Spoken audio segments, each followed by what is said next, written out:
What's going on, guys? It's Jimmy here. We're seeing some massive problems here that could lead to even bigger problems here in the US. On the West Coast, so you can see here, West Coast ports shut down as union workers no-show after breakdown in wage negotiations.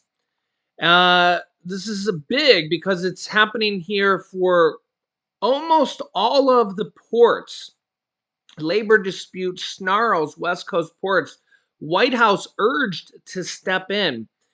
This is becoming very, very big now and could put a major supply chain disruption here for the entire United States.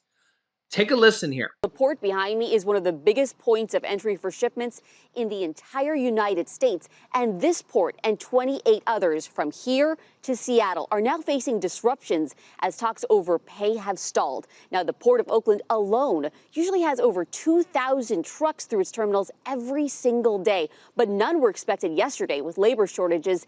And this means that shipments from clothes to furniture, even cars, may be impacted. Some folks in Hawaii who are often hit the hardest during disruptions are even stocking up on essentials just in case.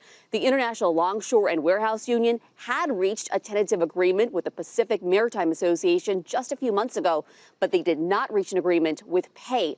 Now, the LA Times, they report that the two groups held a meeting on Thursday. In a statement on Friday, the union said that any reports that negotiations have broken down are false, and they are committed to bargaining a contract that is fair and equitable. But the Port Association says this port now has major labor shortages, and that forced some terminals to shut down. The Port Association is calling what union workers are doing disruptive work action. In other words, a kind of pressure campaign.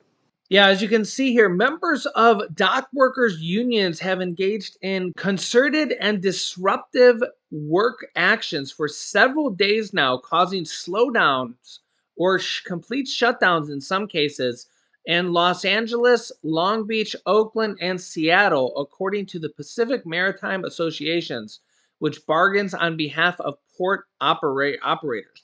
Union leaders are implementing many familiar disruption tactics from their job action playbook, including refusing to dispatch workers to marine terminals, slowing operations, and making unfounded health and safety claims.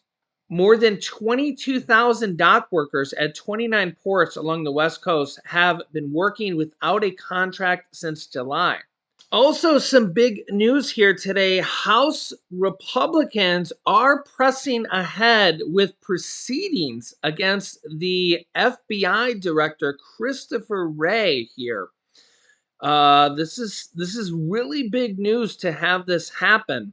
Yeah, House Republicans are preparing to hold the FBI director, Christopher Wray, in contempt of Congress with proceedings that could start as early as Thursday. Take a listen here. Investigation is not dead. This is only the beginning. It appears this investigation is part of an ongoing investigation, which I assume is in Delaware.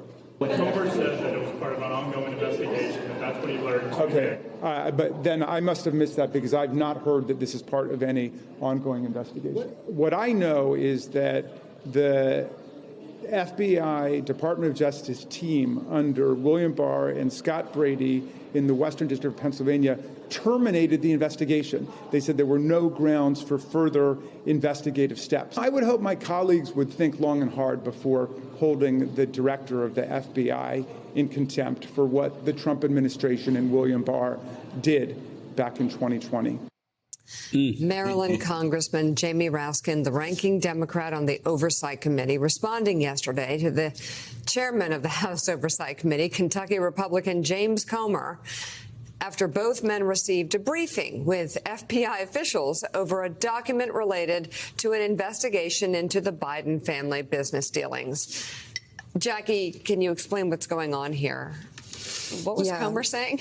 So this briefing that happened about this form that contained unsubstantiated allegations about Joe Biden and his family is what James Comer had subpoenaed for. They finally got a review of this form yesterday, and they were briefed by FBI officials. James Comer, Jamie Raskin in the same room with the same people getting the exact same briefing. We have sources that independently confirm that the FBI actually had looked into this 1023 document that records allegations made by a confidential informant. It was closed. This all happened under Bill Barr. Our sources say it was related to Rudy Giuliani's allegations all surrounding Burisma when Bill Barr opened up this field office in Pittsburgh at the end of 2020 to field all of these really conspiratorial claims that were being funneled into the FBI, but they were being vetted and checked out and crossed off the list.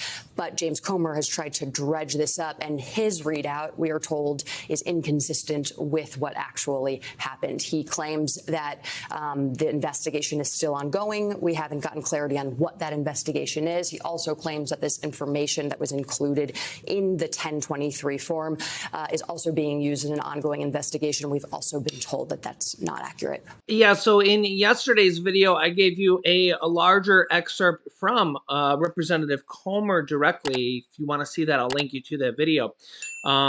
We know that when the Republicans came into power in the House of Representatives, they definitely were going to do a lot of investigations.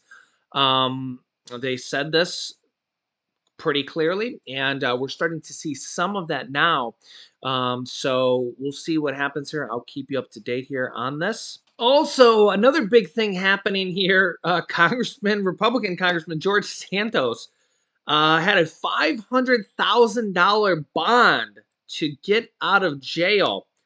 He said he would rather forfeit the $500,000 bond and go back to jail than say who guaranteed the money to get him out of jail. So apparently this is a huge secret he wants to hide. And the judge said, no, we're not going to keep that a secret. So George Santos ordered to reveal the names of who paid his $500,000 bail. Yeah, so this is going to be a very big story here. Representative George Santos' mystery bail backers' identities must be revealed, the judge ruled. Wow. He will have until Friday to appeal the decision. You can't make this stuff up. So there's going to be some fireworks here. And the question here is, what is he hiding? And why is he hiding this? That's a really big question that we don't know yet. We don't know yet. Of course, we do know that George Santos has been trying to hide a lot of things. And a lot has come out that he has flat out lied about a lot of things. He's actually admitted to lying about some of his past. And a lot of things have just started to come out of the woodworks as there's just things that people started to find out here. And he also took a plea bargain deal here a few weeks ago. Congressman George Santos admits to theft in a plea bargain deal with Brazilian prosecutors. Yeah, but now he has 13 counts of federal fraud here in the United States as well. All this kind of part of his past that is coming up here. Honestly, I don't think he's going to get away with all the charges here that are just kind of coming up. And the question here is, how much of this stuff that he's being held on a $500,000 bond is he going to be found guilty of? Why does he want to hide who paid his $500,000 bond? This is a really hot story, and this is just it's an absolute disgrace to our country. No matter what party he's from, this is an absolute travesty. He's a representative of our country. It's it's despicable. It's crazy. It's unbelievable that hasn't been expelled from Congress already. Yeah, especially because he was elected under false pretenses, and once all that stuff came out, that there wasn't kind of an impeachment process to begun with, and Kevin McCarthy, I know why he didn't want to do it because he has such a slim lead, but there has to be kind of like the same thing. This has kind of come up with the Supreme Court, that there's not an ethics rulings or something along those lines here. You guys can let me know your thoughts here on this, but it's just, and I've seen so many comments in the comment section. It's like how many of these congressmen, no matter what party they're from, are crooked as all could be. This guy was crooked before he came in Congress. Man, unbelievable, right? So let me know your thoughts here in the comments. I'll keep trying to bring you the truth of what's happening here in our country on a daily basis, no matter where it's coming from, left, right, center. We're just trying to be realist here and just look at each issue from a realistic point of view. So let me know your thoughts here in the comments. I'll keep you up to date here. If you haven't yet, subscribe down below. Click the bell icon so you don't miss out on any new videos here. Thanks for liking and sharing these videos here as well. And here's some videos you should watch next. Walmart's making some massive changes that will affect millions of Americans, and Social Security isn't safe anymore. And that's an exact quote. So click on one of those videos next. Thanks for watching, guys, and I'll see you in the next video.